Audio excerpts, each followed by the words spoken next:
కళాహృదయులు పెద్దలైనటువంటి తోట కృష్ణ గారు, కీర్తిశేషులైనటువంటి పెద్దలు, వారి యొక్క జ్ఞాపకార్థం వారి యొక్క కుటుంబ సభ్యులు ఎంతో అభిమానంతో, ప్రేమతో నన్ను అభినందిస్తూ, ప్రోత్సహిస్తూ 200 రూపాయలు చదివించున్నారు. వారికి మా హృదయపూర్వక ధన్యవాదాలు తెలియజేసుకుంటున్నాను.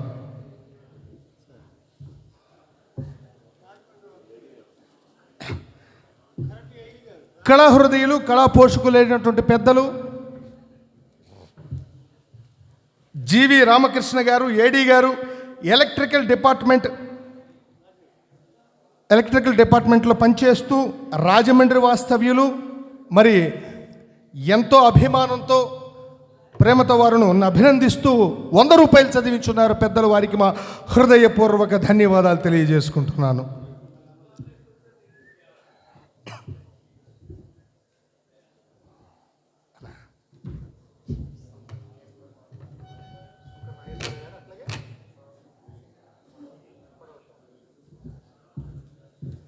కొడవటి రాము గారు, అట్లాగే శంకర నాగేశ్వరరావు గారు, వారి ఇరువురు కూడా చిరపరిచితులు. తాతగారు అయినటువంటి డివి సుబ్బారావు గారికి వీరాభిమానులు. ఎంతో అభిమానంతో, ప్రేమతో వారు చెరుకు ఒక 200 రూపాయలు చొప్పున 400 రూపాయలు చదివించున్నారు పెద్దలు. వారికి మా హృదయపూర్వక ధన్యవాదాలు తెలియజేసుకుంటున్నాను.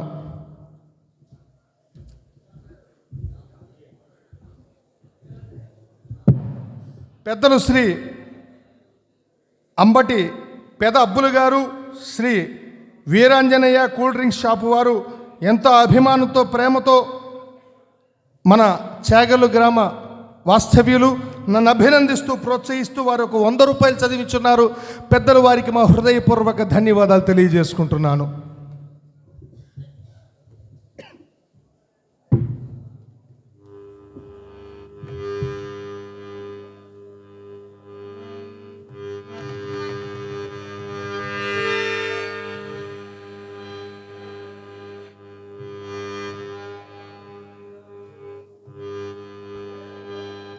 ఆహా, చక్రవర్తులకు సేవక జనంబు పట్టు బంగారప ఖరీదీపికల కంటే నా ఇప్పటి నీచ స్థితికి ఆ కొరవియే మిక్కిలి ఉచితమైనది.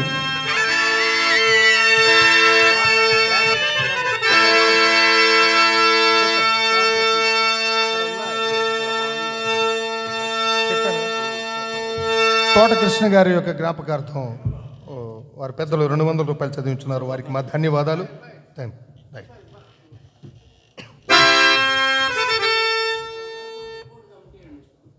వంగలపూడి వాస్తవులు ముక్కోటి కమిటీ పెద్దలు, పేరు ఆళ్ల బాబూజీ గారు. మరి వంగలపూడిలో ఎన్నో సార్లు నేను కమిటీలో క్యారెక్టర్ చేయడం జరిగింది. మరి హరిశ్చంద్ర నాటకానికి నాకు ఎన్నోసార్లు అవకాశం కల్పించారు వంగలపూడి కమిటీ వారు. పెద్దలు నన్ను అభినందిస్తూ, ప్రోత్సహిస్తూ ఒక 200 రూపాయలు చదివించున్నారు పెద్దలు. వారికి మా హృదయపూర్వక ధన్యవాదాలు తెలియజేసుకుంటున్నాను.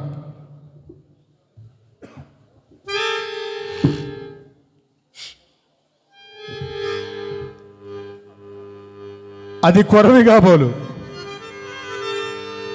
ఆహా, చక్రవర్తులకు సేవక జనంబు పట్టు బంగారపు ఖరీదీపికల కంటే నా ఇప్పటి నీచ స్థితికి ఆ కొరవియే మిక్కిలి ఉచితమైనది.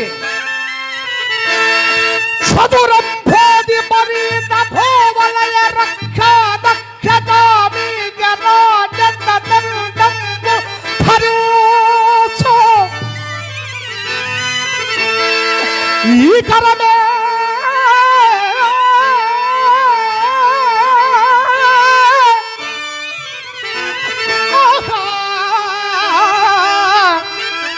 ఇప్పుడు కాటిలో చితిలో కాలుచున్న ఆ కొరవి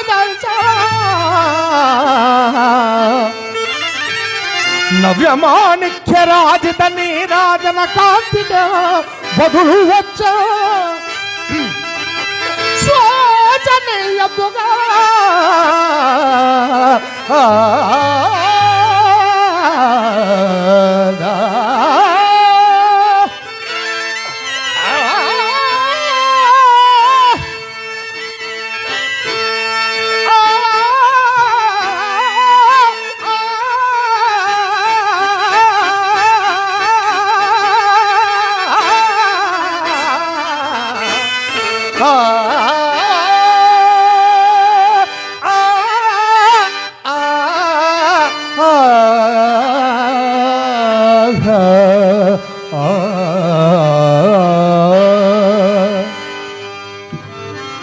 అయ్యయ్యో, ఆ కొరివి అప్పుడే ఆరిపోయినది. సరే కానేమో.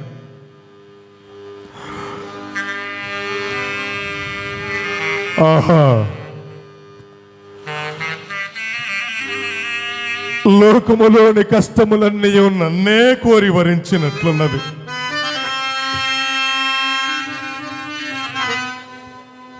కాకున్నా ఇన్ని కష్టములు ఎవరు అనుభవింతురు? ఈ నిర్భాగ్యపు హరిశ్చంద్రుణ్ణి గతించిన వెనుక మరణ కష్టములకు తావెక్కడ దొరుకునో కదా. రాజ్య వియోగంబునకే దుఃఖింపను, మహారణ్యవాసాది ఘోర దుఃఖములు ఎన్ని సంభవించినను గడింపను. కడుకు అతి నీచితంబగున ఈ చండాల దాస్యంబనకు కూడా పరితపింపను. కానీ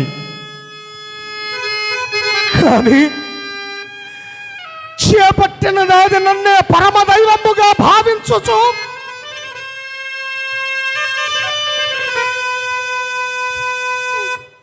నా మూలమున తనకంతలేసి కష్టములు సంభవించినను క్షమాగుణ సంపత్తిచే సహించుటయే కాక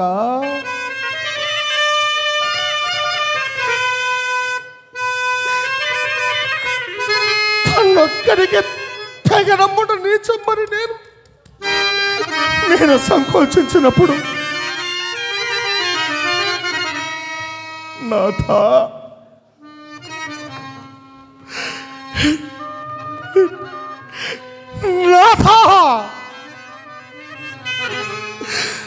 సత్య ప్రతిష్టక ఎరొచ్చు నీచ కుర్చంబులన్నయో సగారవంబులే అగుడను నాకు ఉత్సాహము కలిగించు.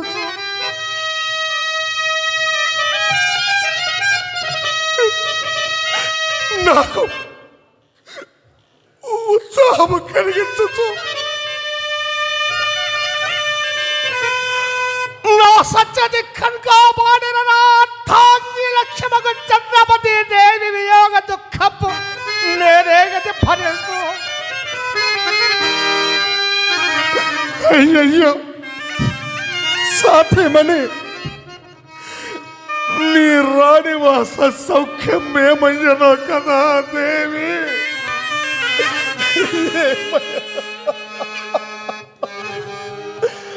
ఏమయ్యనో కదా. నీ పతి బ్రతికి ఉండగను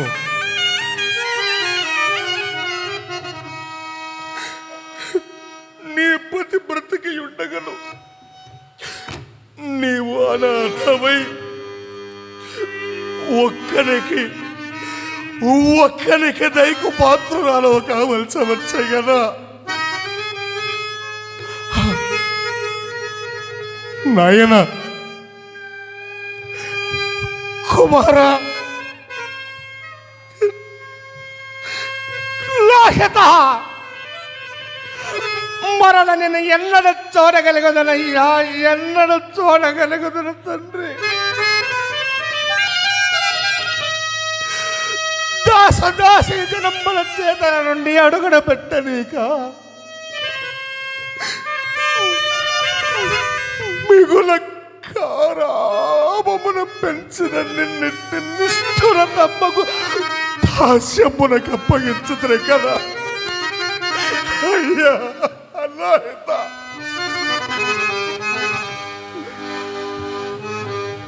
ఆనాడు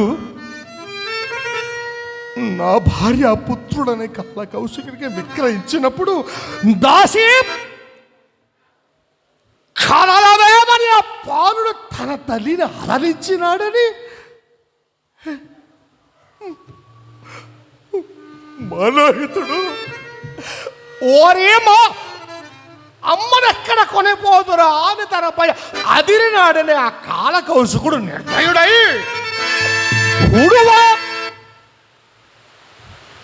కుడువ కూటికి లేకపోయినను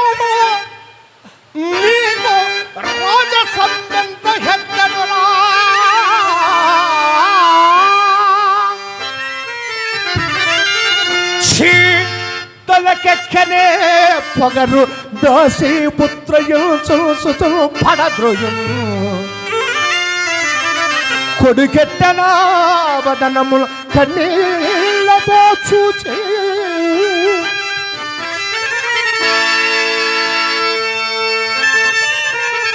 ఆ కడుపు రంపపు కోట పోదు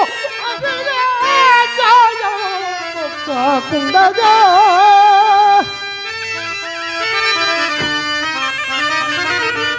అట్టి దురవస్థ నుండి సతీ సూత్రాలు తప్పింపలేకపోయి కదా.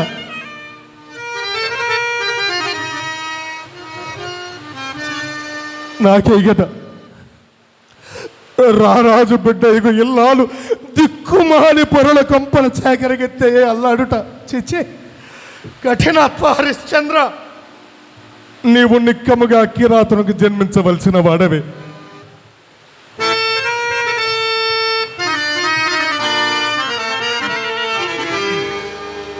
అకటకట ఎంత వైపరీత్యము జరిగినది. బ్రతికి ఉన్నంత వరకు దేవికా దాస్య దుఃఖమును నాకు కాటికాపరి ఉద్యోగము కూడా అవశ్యాన్ని భక్తములే కదా. అకటకట అకటకట మంద భాగ్యుండనైన నా చిత్తమునకు శాంతి ఎప్పటి ఇక శాంతిగాక ఏమున్నదిలే. నారాటను పరిపాటి లోమతి దురంతం పైన చింత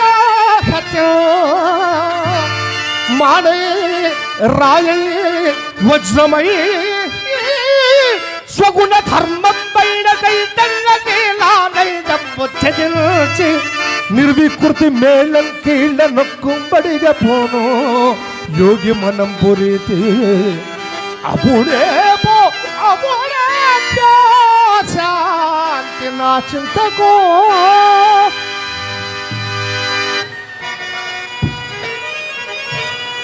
ఎక్కడిదా దీన రవము శ్రవణ గోచరం అవుతున్నది. ఎవరో పోయి చూచి వచ్చేదనగాక.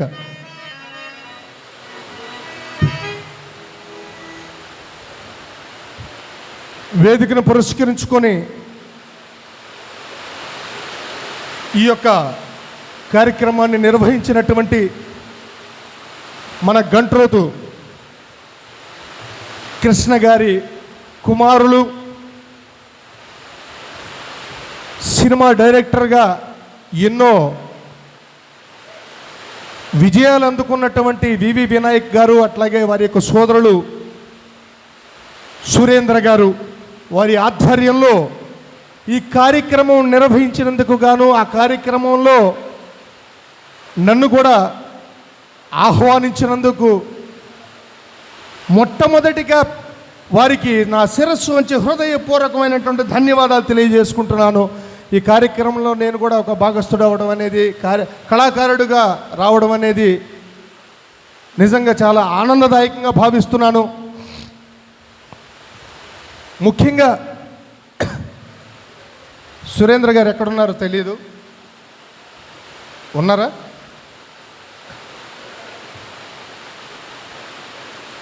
వారు పర్మిషన్ ఇస్తే ఒక 2 నిమిషాలు మాట్లాడాలి. ఒక 2 నిమిషాలు.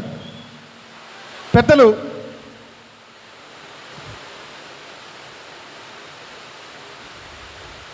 గమనించవలసినటువంటి విషయం ఏమిటయ్యా అంటే, గత 20 రోజుల క్రితం శ్రీకాకుళం జిల్లా ఆముదాల వలస శ్రీకాకుళం జిల్లాలో జరిగినటువంటి ఆత్మీయ సభలో హరిశ్చంద్రుడు వేసుకున్నటువంటి బట్టల కారణంగానే హరిశ్చంద్రుడు నాటకం అనేది అంతరించిపోతుంది, నాటకాన్ని బ్రతికించుకుందాం అనేటటువంటి ఒక కళాకారిణి మాట్లాడడం జరిగింది. అమ్మాయి నాకు చాలా చిన్నపిల్లప్పటి నుంచి కూడా తెలుసు. ఆ మాట్లాడినటువంటి మాటల్లో ఉద్దేశపూర్వకమైనటువంటి మాటలు మాట్లాడడం, హరిశ్చంద్రుడి తాలూకా పాత్రని, ఆ తాలూకా బట్టలు వేసుకున్నటువంటి వేషధారణని ఒక పారాసిటమాల్ ట్యాబ్లెట్తో పోల్చడం అనేది చాలా బాధాకరమైనటువంటి విషయంగా నేను భావిస్తున్నాను. మిగతా కళాకారులు కూడా భావించారు. తర్వాత ఆ విషయం అయిపోయిన తర్వాత ఈ పారాసిటమాల్తో హరిశ్చంద్రునితో పోల్చడం అనేది తప్పమ్మా అని ఒక బామర్దులు మాట్లాడుకునేటటువంటి సందర్భం గురించి వాళ్ళ నాన్నగారికి ఫోన్ చేసి కిలారి లక్ష్మి గారి భర్త చంటిబాబు గారు మాట్లాడడం జరిగింది. దాంట్లో వారు మాట్లాడుకునేటువంటి పరస్పర మాటల్లో ఒక మాట తూలి మాట్లాడడం జరిగింది. ఆ మాట తోలడం కూడా పూర్తి వీడియో వింటే ఇది సమన్వయమే కాదనేది తర్వాత సంగతి పక్కన పెడితే, మాట్లాడినటువంటి మాట తప్పు కాబట్టి ఆయన క్షమాపణ చెప్పారు బేషురుగ్గా.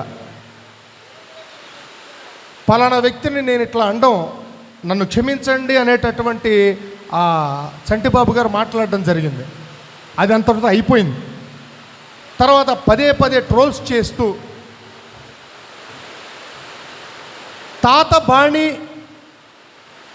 మార్చనటువంటి డివి సుబ్బారావు తాత వేసినటువంటి కాషాయం బట్టలు ఎందుకు వేయట్లేదు అని క్వశ్చన్ మార్క్ పెట్టి ఏపీకేఎస్ఎస్ అనేటటువంటి యూట్యూబ్ ఛానల్లో ట్రోల్ చేస్తూ గత 20 రోజులుగా నా మీద ఒక ఎలిగేషన్ తీసుకొచ్చారు. హరిశ్చంద్రుడు మనం ఎన్నో సినిమాలు చూసాం. హరిశ్చంద్రుడు కాషాయం బట్టలు వేసుకున్నటువంటి సినిమాలో ఎక్కడ మనం చూడలేదు. అట్లాగే ఎస్వి రంగారావు గారు, ఎన్టీ రామారావు గారు, బాలకృష్ణ గారు, బ్రహ్మర్షి విశ్వామిత్ర అనేటటువంటి సినిమాలో బాలకృష్ణ గారు, ఇలా ప్రముఖులు ఎంతోమంది కన్నడలో, తమిళంలో ఎంతోమంది చేశారు. ఆ చేసినటువంటి కళాకారులు కూడా కాషాయం బట్టలు ధరించాల. కారణం ఏమిటయ్యా అంటే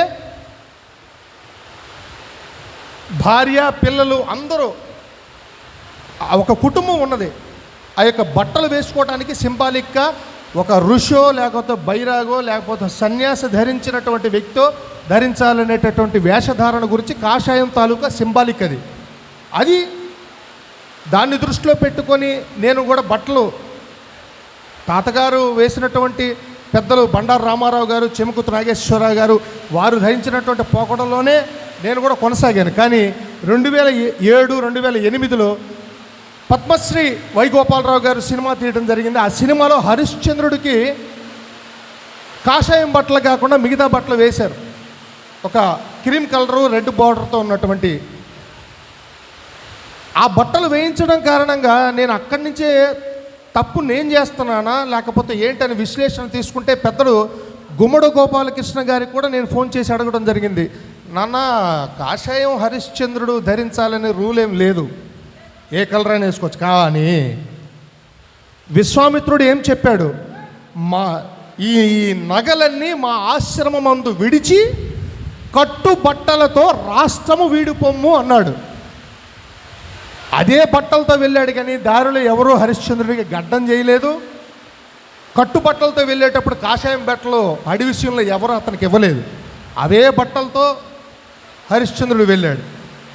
అటువంటి వేషధారణ గురించి నన్ను ట్రోల్స్ చేస్తూ మరి వారిని అనుకరణగా తీసుకొని 60 లక్షల రూపాయలు ఖర్చు పెట్టి తీసినటువంటి సినిమాని నేను అనుకరణగా తీసుకొని నేను మార్చుకున్నాను తప్పితే ఇది వేరొకటి కాదు. ఇక తర్వాత ఒక ఊరిలో శ్రీకాకుళం జిల్లాలోనే గుర్రాలపాలెం అనేటువంటి గ్రామంలో నేను మాట్లాడినటువంటి మాటనే అనుచిత వాక్యాలుగా చేసి నన్ను చిత్రీకరించి ఒక దోషిలాగా నిలబెట్టినటువంటి పెద్దలు శ్రీకాకుళం జిల్లా కొంతమంది ప్రముఖులు కళాకారులు బడే శ్రీరాములు నాయుడు గారు. వారు నాకెంతో అభిమానం, వారంటే నాకు అభిమానం, నేనంటే వారికి కూడా అభిమానమే. మరి వారు ఎందుకు అట్లా మాట్లాడారో తెలియదు. వారు ఆ సందర్భంలో కూడా లేరు. నన్ను హరిశ్చంద్రుడు పద్యం భక్తయోగ పదన్యాసి బేంప్లస్ రాగాన్ని మార్చి వేరే రాగంలో పాడమంటే వారికి ఉన్నటువంటి ప్రజలు కొంతమంది అడిగారు, అయ్యా డివి సుబ్బారావు గారి బాణీని మార్చడానికి నేను మనవడిగానే కానీ నేను దానికి అనర్హుడినండి, నేను ఆ బాణీ మార్చకూడదు, దయచేసి ఏమనుకోవద్దు, డివి సుబ్బారావు గారి బాణీ నేను మార్చలేను. ఒక భారతీయుడిగా నా గుండెల్లో ఉన్నటువంటి జెండా, 3 రంగుల జెండా ఎట్లా గర్వకారణమో నాకు ఆ బాణీ నాకంత గొప్పది. ఆ బాణీని నేను ఇప్పటికీ అనుకరిస్తూ అట్లా పాడుతున్నానంటే, ఆదరిస్తున్నారంటే కేవలం ఆ బాణీని ఉద్దేశించే నన్ను పిలుస్తున్నారు కాబట్టి నేను ఆ బాణీని మార్చలేను. నా బాణీని నేను మారిస్తే నా కన్న తల్లిని అవమానించుకున్నట్లే, కన్న తల్లిని మార్చుకున్నట్లే. కాబట్టి మిగతా వాళ్ళు వేరే బాణీలు ఏదైనా పాడుకొనివ్వండి, మిగతా వాళ్ళు మార్చినా పర్వాలేదు, కానీ నేనైతే మార్చలేను, నేను మార్చకూడదు.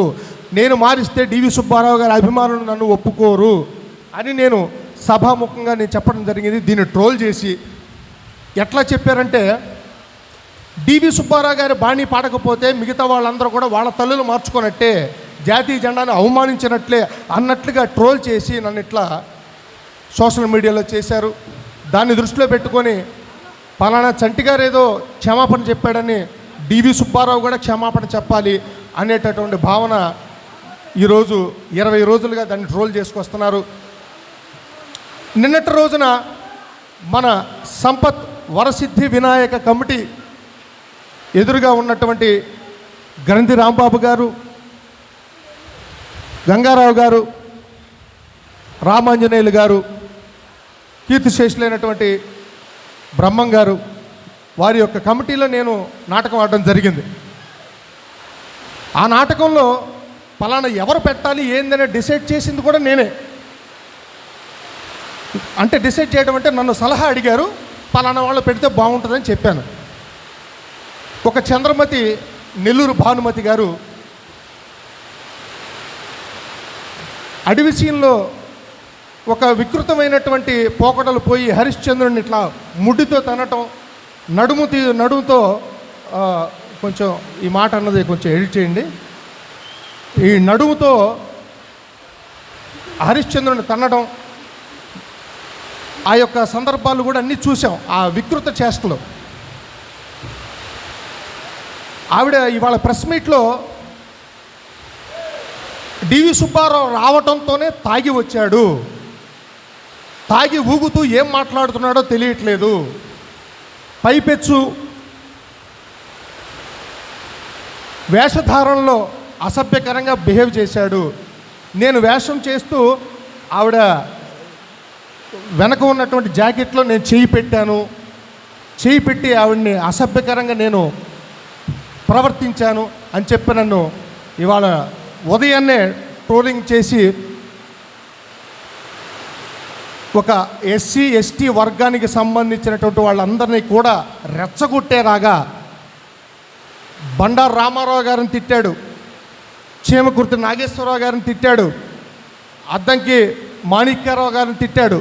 మిగతా పేర్లు ఏవైతే ఉన్నాయో అందరి పేర్లు ఉచ్చరించి నన్ను ఒక దోషిలాగా సోషల్ మీడియాలో ఈరోజు నన్ను ట్రోలింగ్ చేయడం జరిగింది. దీని మీద నేను ఖచ్చితంగా సివిల్గా వెళ్తాను.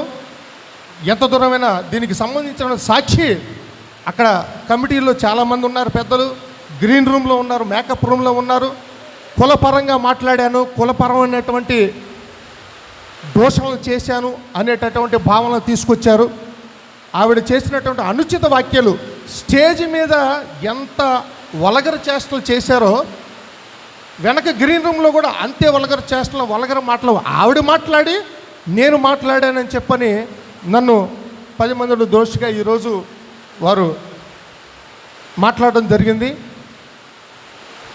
ఒక బండారు రామారావు గారు ప్లస్ డివి సుబ్బారావు గారు = ఒక చీమకుర్తి నాగేశ్వరరావు గారు. అంత పెద్ద కళాకారుల్ని మనం అనుకరణగా తీసుకొచ్చి ఈ రోజున డివి సుబ్బారావు గారు బండారు రామారావు గారిని చెప్పాడు నా వారసుడు డివి సుబ్బారావు అని. అట్లాగే చీమకుర్తి నాగేశ్వరరావు గారితో కొన్ని 100 నాటకాలు ఆడాను, టికెట్ నాటకాల దగ్గర నుంచి. ఈ స్టేజ్ మీద కూడా వారు వారణాసి అయితే నేను కాడ్చి ఆడాను. మన గంటోతి కృష్ణ గారు అంటే నాకు తాతగారు, వారి ఆధ్వర్యంలో నేను 3 సార్లు చేశాను. అటువంటి ఈ యొక్క 25 ఏళ్ల నాటక జీవితాన్ని నన్ను ఉద్దేశపూర్వకంగా ఒక కులానికి ఒక మతానికి అంటగట్టి కుల దూషణ చేశానని చెప్పని నన్ను బట్టబయలు చేయాలనుకుంటున్నారు. కుట్రపూరితమైనటువంటి మాటలు మాట్లాడారు. నాకు పెద్దలన్నా సీనియర్ కళాకారులన్నా ఎంత గౌరవమో అందరికీ తెలుసు.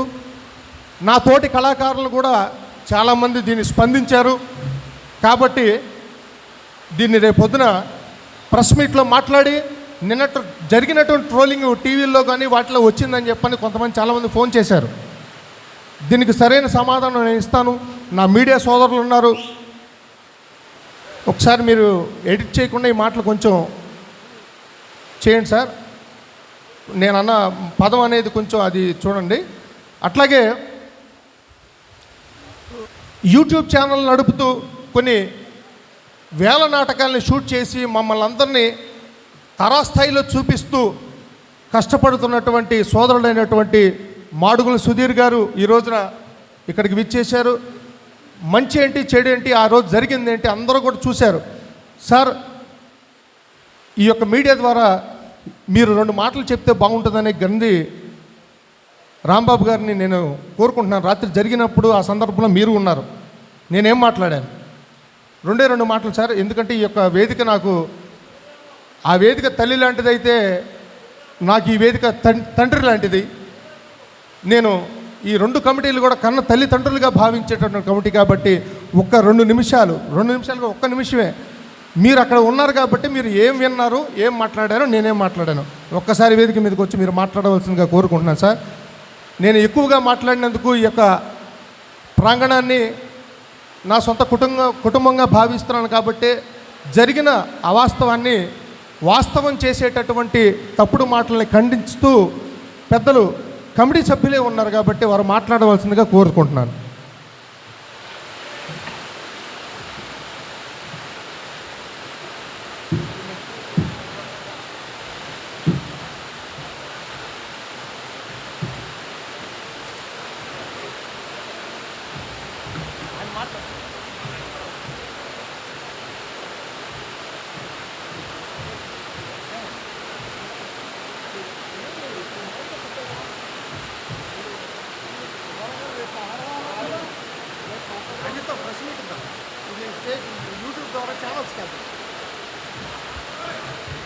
అందరికీ నమస్కారం. మన రాత్రి డివి సుబ్బారావు గారు, భానుమతి గారు, గోపాలరావు గారు కాంబినేషన్తో అక్కడ నాటకం జరిగింది. నాటకం మంచి రసోత్తరంగా వెళ్తున్న సమయంలో భానుగారు స్టేజ్ వెనక్కి వెళ్ళిపోవడం జరిగింది. చాలా హడావిడి జనం అంతా కూడా వేదిక బయట రావటం జరిగింది. అలాగే వాడపాలెం కమిటీ వారు కూడా అక్కడ ఉన్నారు. చాలామంది ప్రేక్షకులు కూడా వేదికపైకి వచ్చారు. ఏంటండి సుబ్బారావు గారు ఇంత ఖర్చు పెట్టి నాటకం పెడితే ఇలా దెబ్బలాడుకుంటారేటండి, మాకు రసోత్తరంగా వెళ్ళిన నాటకాన్ని చల్లబరిచేస్తారేటని అడిగాం. అడిగితే ఈలోపు డిస్కషన్ జరుగుతుంది. వేదిక పైన ఈయన చేయి వేయిగా ఆవిడ ఇలాగా చేదరించుకున్నారని ప్రేక్షకులు కూడా అక్కడ చెప్పడం జరిగింది. అదంతా మేమున్నాం. కానీ డివి సుబ్బారావు గారు ఏ కులాన్ని ఏ మతాన్ని కూడా అక్కడ విమర్శించడం జరగలేదు. అదంతా కూడా ప్రేక్షకులు చూశారు, అక్కడ కళాకారులు చూశారు. అది మాకు తెలుసు. రేపు ప్రెస్ మీట్ పెడతారని వారు అడిగారు. అయినా మేము చూసి చెప్పడానికి మాకు ఏ విధమైన విధానం లేదు. అందరూ కళాకారులంతా సమానమే. ఆవిడ ఒక కులాన్ని విమర్శించారని అలా అనటం ధర్మం కాదు. డివి సుబ్బారావు గారు అంటే మనకు తెలియని నటులు కాదు. అలాగే బండారు రామారావు గారు నాకు తెలియదు అనుకోండి. అలాంటి కళాకారులని చేమకర్తి గారు తెలుసు బాగా. అలాంటి కళాకారులను కూడా వీరు నాటకాలు ఆడటం మేము చూసాం. ఎక్కడా కూడా ఒకరికొకరికి విభేదాలు లేవు. అనుచిత వాక్యాలు ఈ మధ్య వచ్చినాయి. అవి నమ్మదగ్గవి కాదు. ఒక ఏ కులమో ఎవరే కులం కూడా మాకు అక్కడ ఏం తెలియదు. కానీ ఈవేళ మేము వీడియో చూడగా అలాంటి ఏంటి ఇక్కడ ఏం జరగలేదు, ఇలా పెట్టారేటని బాధ కలిగింది. దానికి దుర్గాప్రసాద్ గారు ఖండన కూడా ఇచ్చారు. నేను చూశానని కళాకారులు ఇలాంటి కళాకారుల్లో ఇలాంటి విపక్షాలు రాకూడదని కోరుకుంటూ, కళాకారుల్లో ఇలాంటి విభేదాలు రాకూడదని కోరుకుంటున్నాం. మీరు సహకరించాలి, అలాగే కమిటీలు సహకరించాలి. ఒక కళాకారునిగా మీతో ఆవిడ భాను గారు ఎన్నో నాటకాలు వేశారని మాకు తెలిసింది కూడాను. ఏమండి భాను గారు బాగుంటుందా అని మిమ్మల్ని మేము అడగటం జరిగింది. చాలా బాగుంటుందయ్యా రాంబాబు అన్నారు, గంగారావు గారు అన్నారు. మీతో మీరు చెప్పగా మేము భానుమతి గారిని సాయిబాబా గారి ద్వారా పెట్టడం జరిగింది. వారు కూడా ఏంటంటే మా అంత బాగా జరుగుతున్న నాటకాన్ని చాలా బాగా వెళ్ళింది. అక్కడ విభేదాలు రావటం వల్ల మేము నాటకం చేయమన్నాం. మీరు మామూలుగానే నాటకం ప్రదర్శించారు. అక్కడ తాగుడు ఇలాంటి విషయాలు అక్కడ ఏం జరగలేదు. ఇది పద్ధతి కాదని కళాకారులుగా మేము కళను పోషించే వాళ్ళగా మేము చెప్పుకుంటున్నాం. నమస్తే. ఈ యొక్క మాట్లాడిన మాటలు మేము తీవ్రంగా కమిటీ సభ్యులుగా ఖండిస్తున్నామని చెప్తున్నాం.